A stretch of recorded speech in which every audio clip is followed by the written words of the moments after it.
Hello student, good luck class में आपका स्वागत है। और आज मैं आपको बताने जा रहा हूँ एक्सरसाइज 5.1 इसका पार्ट थर्ड। ठीक है ना। इसके दो पार्ट आपको पहले बता चुके हैं, जिसमें आपको 5.1 का first question, second question, third question और जो फोर्थ क्वेश्चन है टोटल 15 है, जिसमें से आपको कितने क्वेश्चन बता चुके हैं? 11 क्वेश्चन बता चुके हैं। तो फिर वीडियो में प्रॉब्लम आ गई थी, इसलिए उसको वहीं स्टॉप करना पड़ा मुझे। तो आज 11th के बाद में 12th से स्टार्ट करते हैं अपने फोर्थ का 12। ठीक है ना। तो देखो फोर्थ का 12 जो कि क्या है, √2, √8, √18, √30।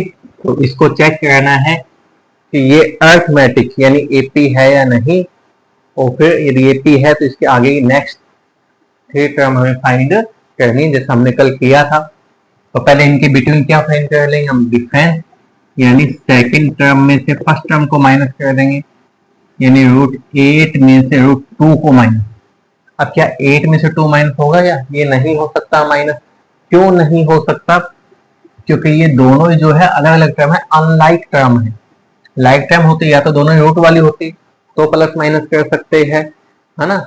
या दोनों √8 वाली होती तो इसको हम माइनस प्लस कर सकते हैं, अदरवाइज हम इसको प्लस माइनस नहीं कर सकते। इसलिए हम क्या है, इसके फैक्टर कर लेंगे। किसके फॉर्म में? यहाँ ये 2 के फॉर्म में है, तो इसके 8 के फैक्टर कर लेंगे 2 की फॉर्म में। इसको क्या लिख लिया हमने? 4 इंटू 2। ये √2 है। क्यों लिखा? क्योंकि अब 4 का रूट हो जाएगा। 4 का रूट क्या होता है? 2। ये सेम टू सेम। अब ये माइनस हो सकता है, अब सेम बन गया। देखो √2 वाली टर्म ये है, √2 वाली ही ये है, यानी लाइक टर्म बन चुकी है। अब ये 2 ये कितने √2 है? 1। अब ये माइनस हो जाएगा, 2 में से 1 माइनस करेंगे तो 1√2, यानी फर्स्ट टर्म और सेकंड टर्म के बिटवीन डिफरेंस कितना है? √2 का है। अब हम निकालेंगे सेकंड और थर्ड टर्म, यानी थर्ड टर्म में से सेकंड टर्म को माइनस, यानी √18 में से √8 को माइनस। तो वही अब 2 के फॉर्म में था, इसलिए इसको 2 के फॉर्म में लिखा था 8 को, तो यहाँ भी 2 के फॉर्म में लिखेंगे। 18 को क्या लिख देंगे? 9 इंटू 2। 8 को क्या लिख देंगे? 4 इंटू 2। 9 का रूट क्या हो जाएगा? 3। 2 का कुछ होगा नहीं। 4 का रूट 2, इसका कुछ होगा नहीं। 3 में से 2 माइनस करेंगे तो वही 1 आ जाएगा, 1√2। इसका डिफरेंस भी यही आ गया। नेक्स्ट फोर्थ टर्म में से थर्ड टर्म को माइनस, यानी √32 में से √18 को माइनस। ये 32, इसको भी 2 के फॉर्म में 16 इंटू 2 लिख सकते हो। 18 को 9 इंटू 2। 16 का रूट क्या होगा? 4। 2 का तो कुछ नहीं होगा ना। 9 का रूट 3, 2 का कुछ नहीं होगा। और 4 में से 3 माइनस करें तो वही 1√2, यानी सबका जो डिफरेंस है कितना है? √2 है। तो यानी ये एपी है, लिख देंगे yes, it is the AP. और एपी है तो यानी डी की वैल्यू कितनी हो जाएगी? √2, यानी कॉमन डिफरेंस 2 होगा। अब इसके नेक्स्ट 3 टर्म फाइंड करने हैं। तो first term, second term, third term, fourth term, ये गिवन है। कौन से टर्म फाइंड कर लिया? Fifth term. ये क्या भाई, जब फोर्थ टर्म में डी को क्या कर देंगे? प्लस। फोर्थ टर्म वैसे तो है 32, लेकिन हमने इसके फैक्टर जब किए थे 2 की फॉर्म में, तो इसकी वैल्यू क्या बनी थी भाई? 4√2। तो इसको करना, इसको लिखना फोर्थ टर्म 4√2। तो इसमें तो प्लस नहीं होगा √2, लेकिन जब इसके फॉर्म में लिखा हमने √2 की फॉर्म में, तो प्लस माइनस हो सकता है ना। इससे ये वाली वैल्यू पुट करने से सोल्व हो जाए। डी की वैल्यू कितनी? √2। अब वही चीज, ये 4√2, ये कितने? 1। 4 और 1 कितने हो जाएंगे? 5√2। यानी फिफ्थ टर्म की वैल्यू कितनी आ गई? 5√2। सिक्स टर्म की वैल्यू ये कब आएगी? जब फिफ्थ टर्म में डी को प्लस कर देंगे। फिफ्थ टर्म की वैल्यू कितनी है? 5√2। डी की वैल्यू वही √2। 5 और 1 कितने हो जाएंगे? 6√2। इसी तरह सेवन टर्म की वैल्यू ये कब आएगी? जब सिक्स टर्म में डी को प्लस कर देंगे। सिक्स टर्म की वैल्यू 6√2, ये √2। 6 में 1 प्लस करेंगे तो 7√2 आगे। लेकिन अपने कंप्लीट रूट में कोई भी डिजिट रूट के बाहर नहीं है, लेकिन यहाँ जो है ओनली 2 ही रूट में है, 5 रूट के बाहर। इस कंप्लीट को हम रूट के फॉर्म में लेके आएंगे, यानी कंप्लीट डिजिट रूट के अंदर ही होनी चाहिए। वो कैसे लेके आएंगे? हम इनकी स्क्वायर कर देंगे। 5 की स्क्वायर कितनी होती है? 25। ये 2 है, तो सोल्व करें यही आएगा 25 का √5 2 रूट। ठीक है ना, इसलिए स्क्वायर करके चलो 25 का 2 से 25 टू जा 50, यहाँ भी इसकी स्क्वायर कर दो, रूट में बनाओ 6 की स्क्वायर 36 इंटू 2 और 36 टू जा कितने हो जाएंगे 72, यहाँ भी इसकी स्क्वायर बनाओ 7 की स्क्वायर 49 इंटू 2 और 49 टू जा कितने 98, आ गई ना, ये अपनी 7 टर्म की वैल्यू आ गई, ये 6 टर्म की आ गई और ये 6 टर्म की वैल्यू आ गई, यही हमें फाइंड करनी थी। ठीक है, नेक्स्ट लेके चलते हैं इसी का ही, ये तो 12th क्वेश्चन था, 13 क्वेश्चन को लेके चलते हैं, उसको भी बताते हैं, है ना,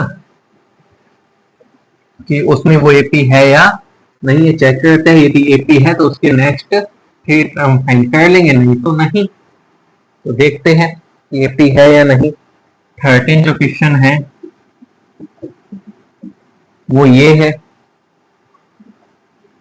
√3, √6, √9, √12, इसको चेक करना है कि ये एपी है या नहीं। तो मेथड वही चलेगा, पहले तो सेकंड टर्म में से फर्स्ट टर्म को क्या कर देंगे माइनस, सेकंड टर्म की वैल्यू कितनी है √6, फर्स्ट टर्म की वैल्यू √3, वही चीज माइनस तो नहीं हो सकता कि अनलाइक टर्म है, एक √6 वाली एक √3 वाली, जिसके फैक्टर 6 के फैक्टर क्या होंगे 2 इंटू 3, ये √3 है, लेकिन इसका रूट भी नहीं होता 2 का, इसका भी नहीं होता, लेकिन ये कॉमन आ जाएगा, √3 दोनों में है, √3 को कॉमन लेंगे तो यहाँ क्या बचेगा √2, √3 बाहर आ गया, माइनस √3 बाहर आ गया, तो यहाँ क्या बचेगा ओनली 1, यानी वैसे सोल्व नहीं होगा, माइनस नहीं होगा। तो ये तो आ गई इनका डिफरेंस फर्स्ट टर्म और सेकंड टर्म का।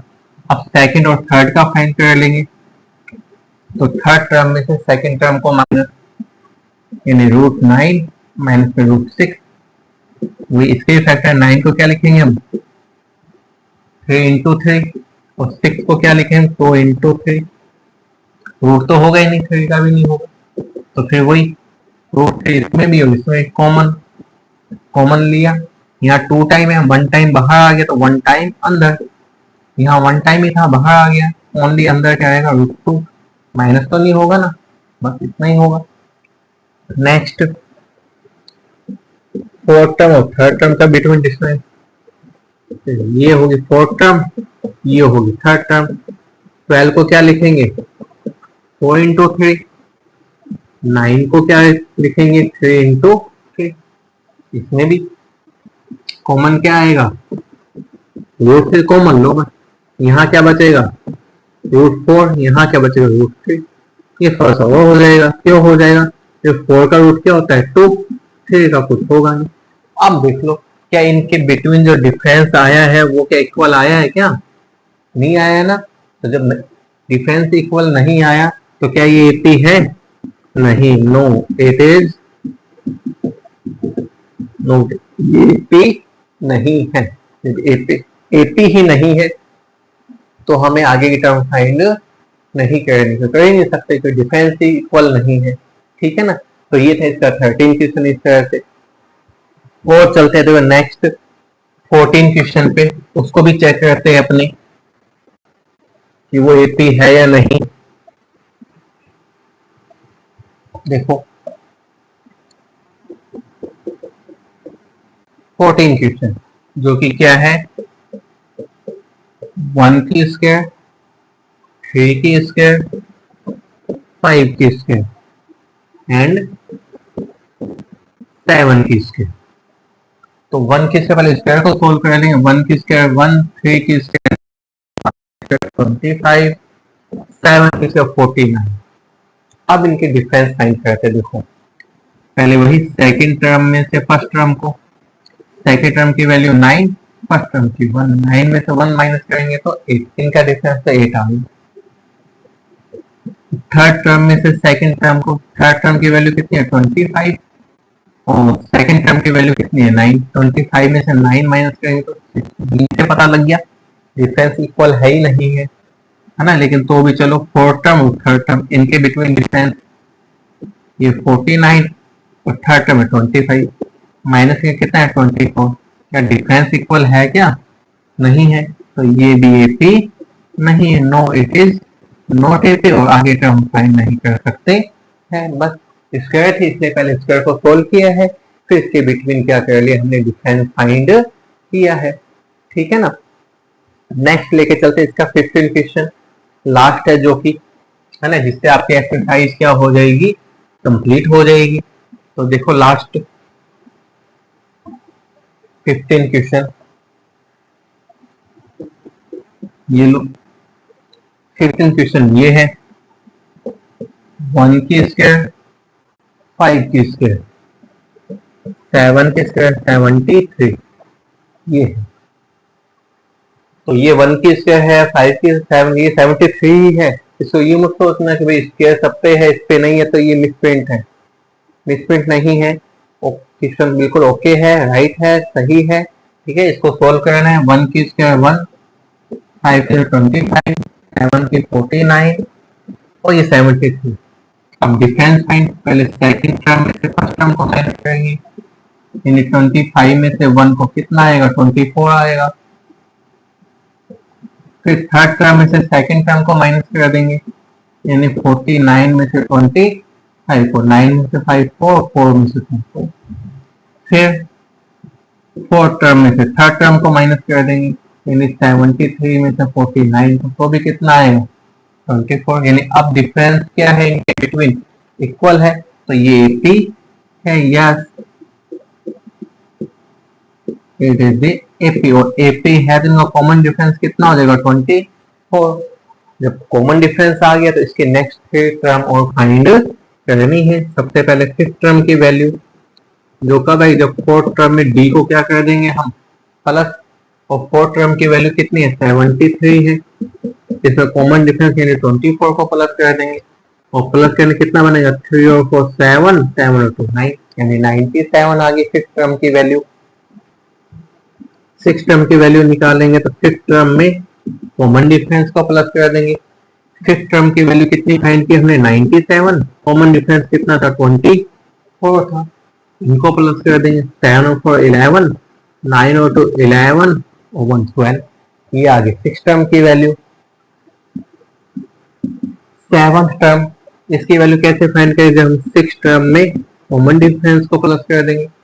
6th टर्म की वैल्यू कितनी है, 121, कॉमन डिफरेंस कितना था, 24, इनको प्लस कर देंगे। 1 और 4 5, 2 और 2 4 और ये 1, यानी 7th टर्म की वैल्यू कितनी होगी, 145।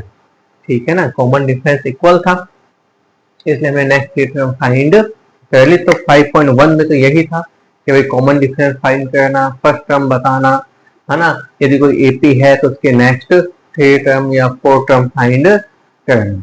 ठीक है, तो फिलहाल आज के लिए मैं इसको यही स्टॉप करता हूँ। क्वेश्चन हमने कम की है, क्यों, क्योंकि ये पेंडिंग क्वेश्चन आज कंप्लीट किए हैं। नेक्स्ट एक्सरसाइज मैं कल से बताऊंगा आपको 5.2। क्वेश्चन एक्सरसाइज थोड़ी लेंथी है, क्वेश्चन ज्यादा है ना, तो इसको कल हम आराम से 5.2 को स्टार्ट कर लेंगे आराम से। ठीक है, और आपको एक एक चीज बताई जाएगी तसल्ली से, क्योंकि तो ना आए समझ में वो आप कमेंट बॉक्स में लिख के कमेंट कर सकते हो, उसको वापस से आपको बताई जाएगी। तो फिलहाल आज के लिए इतना ही, और जिसको वीडियो पसंद आए प्लीज लाइक कीजिए, सब्सक्राइब कीजिए एंड शेयर कीजिए। Okay, good bye.